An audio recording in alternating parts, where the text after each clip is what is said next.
We're here with the EuroHooplife podcast, Bennett Davison and Chris Warren. We're going to be talking about Cibona in Zagreb, Croatia. Chris, how you doing today? Good, good. Blessed, man. Outstanding. Yeah, I just want to kind of ask you a few questions. We're here to help future players make decisions on contracts that they're possibly looking at through their agent and the team. What country, what year did you play for Cibona? Tell me a little bit about the city experience. I played in Cibona around 2005. I came mid-season. You were actually one of my teammates, Scooney Penn, and I was coming there to help get y'all out of a desperate situation. But it was a good experience. You know, it was my, I guess, third year playing, and I learned a lot from the old guys on the team. How was the city? Was it cold? What was the city's life like? Was it a big city, small city? What do you think of it? It was small. I mean, they speak English in Zagreb, which is good. A lot of other countries don't speak. Everybody speaks English, so that was good. It was super cold there. Yeah. Being from Texas, I wasn't used to that, and my previous experience was in Mexico before that.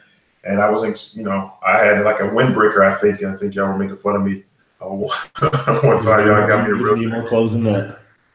Yeah, but the city life was good. I mean, there's a lot of stuff to do. There's nightclubs there on the lake, movies, good restaurants. As far as it's not too expensive like other European countries that I've experienced over the years.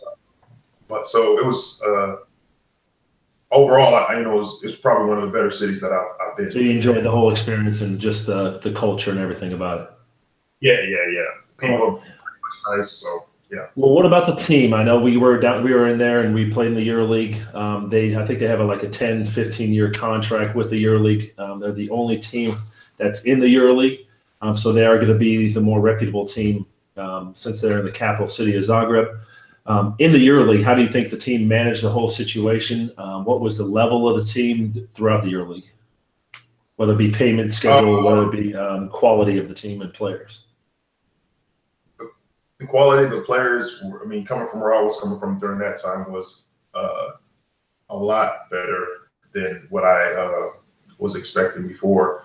But as far as just in the EuroLeague, we were kind of maybe some, I don't want to call us bottom feeders, but we were kind of the bottom feeders of the EuroLeague because, there's a lot more professional professional organizations that, kind of take care of their players better than we were. Not that our situation was just so bad, but, on the scale of other EuroLeague teams, we were at the bottom. So my payments. I think our budget was like the second or third lowest in the league compared to Barcelona, FS Pilsen, all the top teams like Maccabi and that stuff like that.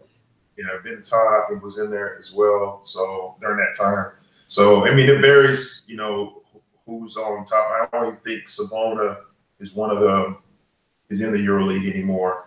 I think Cedevita, and that just tells you different financial situations that they're in. And that's good that players know that from their agent before going in there, kind of know what financial state that the team's in, if they're going to pay what they say they're going to pay. I'm glad you brought that up. I just want to kind of see what was the final financial situation, with the contract that you signed. Did you have any information about the team before you signed with them?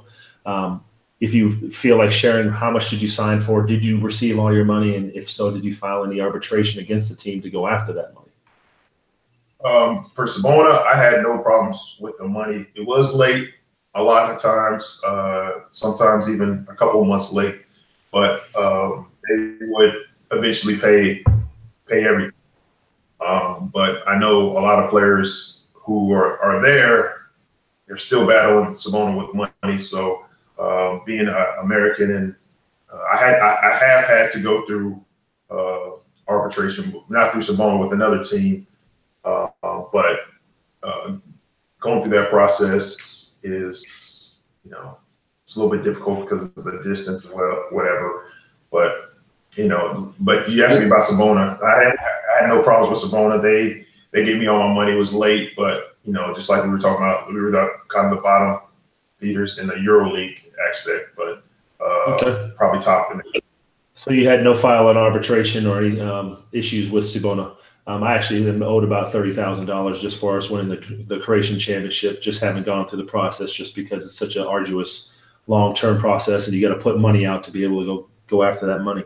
Are there any other kind of comments you'd like to be able to leave about Zagreb, Croatia, Cibona as a basketball team as a whole, and that you'd like to leave information for future basketball players? Overall, the city's good. I mean, you just make sure that you know what you're getting into as far as Zagreb, Croatia, or any country really. The city's good. The life is good out there.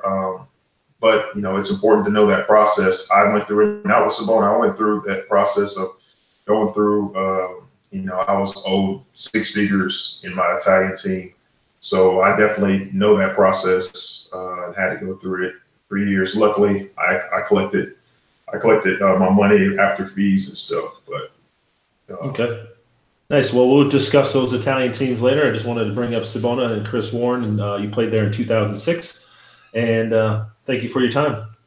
2005, 2006 season. All right, Chris, have a good one. You too.